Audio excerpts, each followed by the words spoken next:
Hey everyone, welcome back. Today we're taking another look at construction on the Surrey Langley Skytrain Project in April of 2026. For those of you who are new to this project, it's a 16-kilometer extension of the Expo line from King George Station in downtown Surrey to downtown Langley City. The fully elevated route will have 8 new stations, costing just under 6 billion Canadian dollars. Major construction started in November of 2024 with an expected opening date in late 2029. And while it's only been 18 months, a lot has happened so far. Starting at the end of the existing line, just east of King George Station, there are signs of visible work. One of the pile crews is working between here and 140th Street, installing drilled shafts for guideway column foundations. A large set of reusable pile casings are laying down by the end of the line. These are used to drill into the ground and create the hole for the pile. The cutting teeth are pretty worn down on this one after being used many times. Forms are in place for the columns here. Scaffolding is being set up beside the column to access the future top of the column, known as the tulip. At Green Timber Station, focus is shifted from the main station structure to the head house. So far, its foundation has been poured, along with the elevator pit. Now crews are laying out rebar on top of a vapor barrier for the main ground level slab. We can see all the pre-installed conduit as well. The other 2 rectangles that are framed are pits for the escalators between the mezzanine and street level. Up on the main station structure, major work can't continue until the gantry passes through later this year. East of the station, there are 8 guideway columns with wide crossheads that will support an extra pocket track on the south side of the guideway. Looking at the pads on top of the crosshead where the guideway spans will sit, it suggests that the spans will be built side by side here to accommodate the extra track. We'll find out soon enough as the Surrey Sprinter launching gantry is getting closer and is now west of 148th Street. So far, it's completed over 1 kilometer of guideway, with another approximately 2.25 kilometers to go. In total, it'll install just over 900 of the 28-ton guideway segments. All guideway columns between Green Timber Station and Bakerview 166th Street have been completed.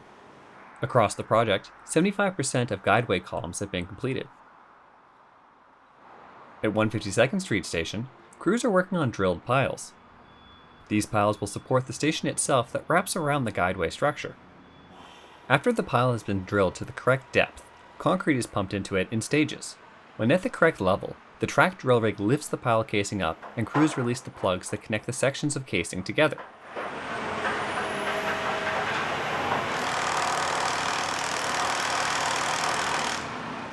Then the uppermost section is removed and concrete pumping resumes. The process is repeated until the pile is almost full of concrete, which is when the rebar cage is lowered into the pile by a crane. Quite a few piles have been completed across the station site. And there are many more rebar cages still waiting to be installed. On the east side of 152nd Street, where the entrance for the pedestrian overpass will be, piles have been installed as well. Up on the guideway, many segments of the precast center walkway have been installed. These will also support and house cable trays for signal and communication cables. Fleetwood Station is further along in the construction process. With foundations completed and the main slabs at ground level poured, crews are now setting up the forms and rebar for the elevator and escalator pits.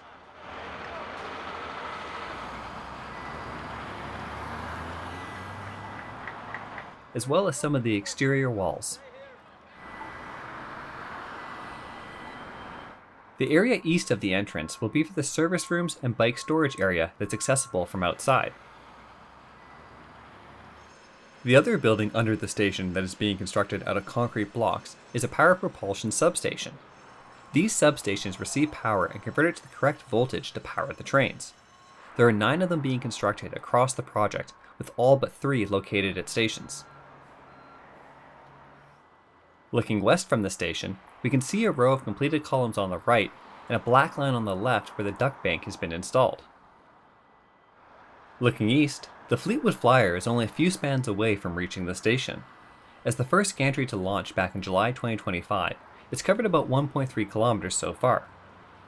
It will lift just over 1,000 segments on its journey from Bakerview 166 to 152nd Street Station. Here, crews are applying the high-strength epoxy used to bond the segments together, creating a span. Large steel cables are then used to post-tension the span and hold it tight. With this clip sped up, we can see the gap closing as the segment is permanently bonded to the one beside it. Moving along to Bakerview 166th Street Station, piling for the station foundations has been completed. Aggregate has been placed and compacted to build up the area surrounding the piles. Crews then excavated trenches for footings.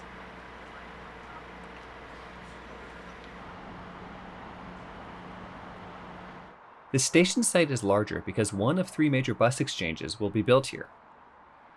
Up on the guideway, parapet walls have been built on both sides of the station that outline where track switches will be installed. Safety railings have been installed on the guideway around the switch areas. West of the station, more of the precast center walkway has been installed, leading off into the distance. The center railing for the walkway has been installed as well. Drainage pipes for the guideway have been installed and will be connected to the storm sewer system.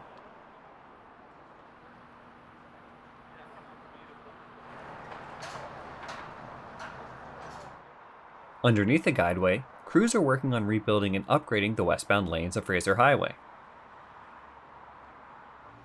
East of the station, another pile crew that is working west from the ALR has passed 168th Street.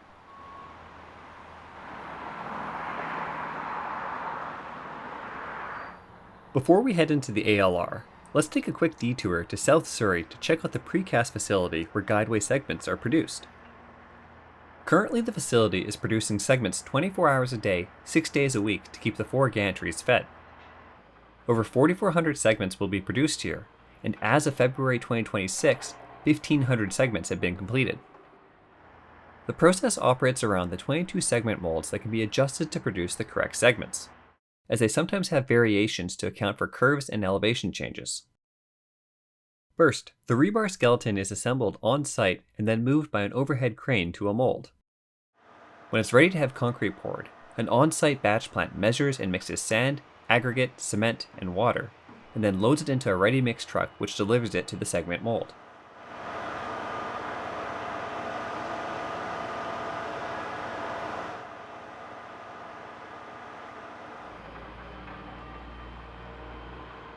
In this photo, we can see the molds used to align and create depressions where the future rail pads will be installed. As soon as the concrete has cured enough, it's removed from the mold. Then, finishing touches can be done before the segment is moved up to the yard for about a month to finish curing to the required strength. The night before a span is scheduled to be built, the required segments are loaded on lowboy trailers ready to be trucked to the correct gantry.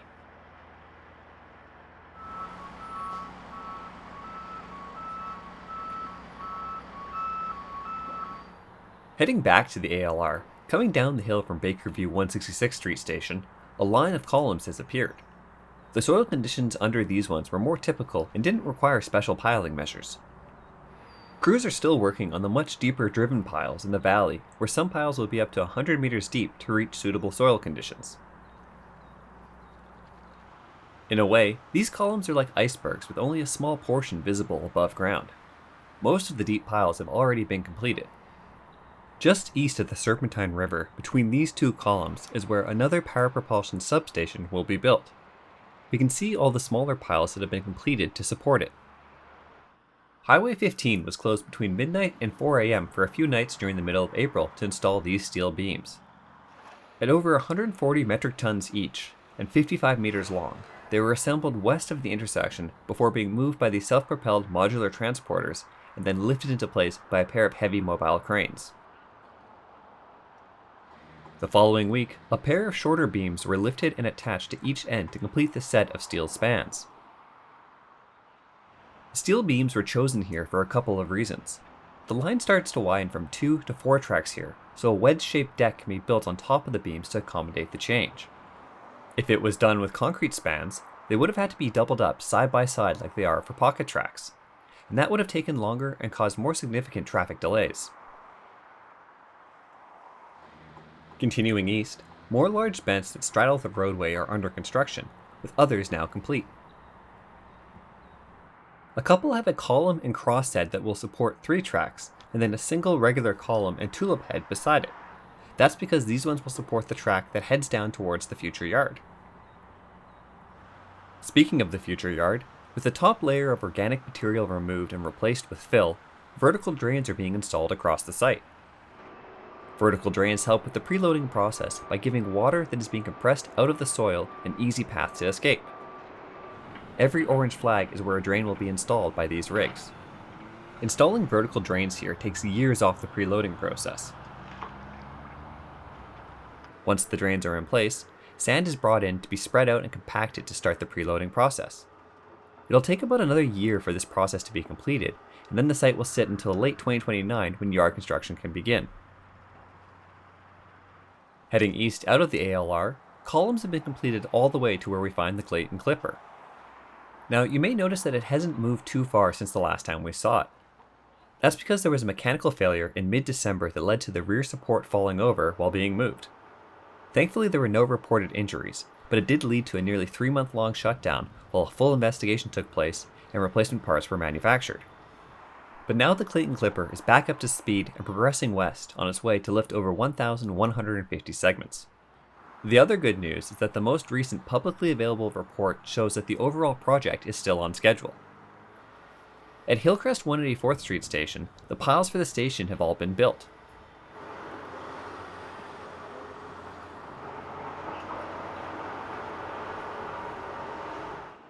An excavator is removing soil from around the piles and under the guideway where the station footprint will be.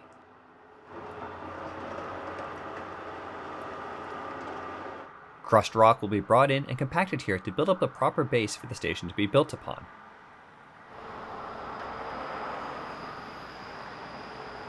The next time we're here, there should be a lot more station to see. Up on the guideway, the precast center walkway has been installed heading east. At Clayton Station, the Langley launcher had just arrived. Its front support was being lowered down onto the westernmost station bent. During the transit process, the gantry moves like a caterpillar by shifting forward to place the front support, then moving the middle one, and finally the rear support. To help with achieving the correct weight distribution during this process, the trolley crane on top is moved around to balance the gantry.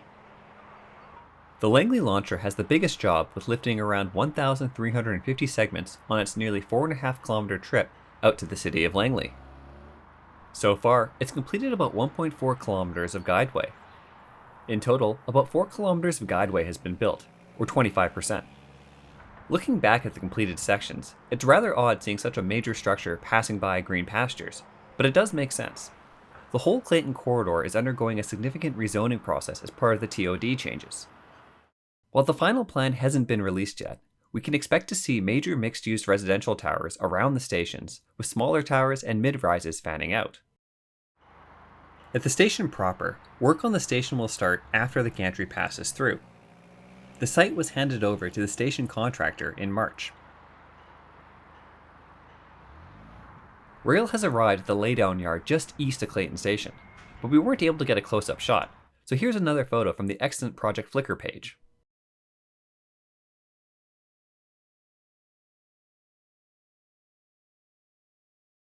At Willoughberg Station, the 5 bents were completed over the winter. As well as a couple of columns on either end.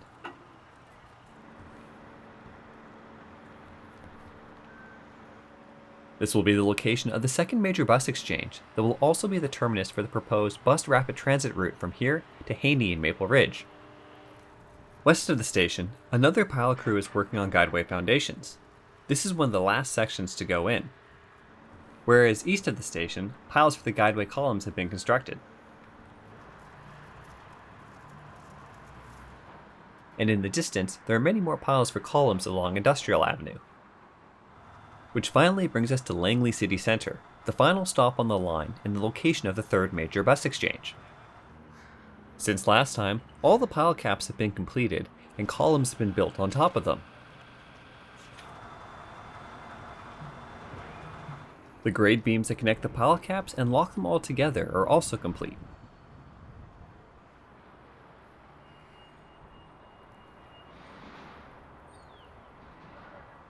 Now scaffolding is being installed on the easternmost columns for future bents. Bents are already under construction on the west end of the station and west of 203rd Street.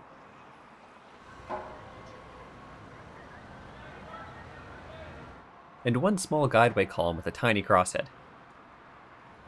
There will be several switches just before the station set up in a very similar configuration to Lafarge Lake Douglas on the Millennium Line.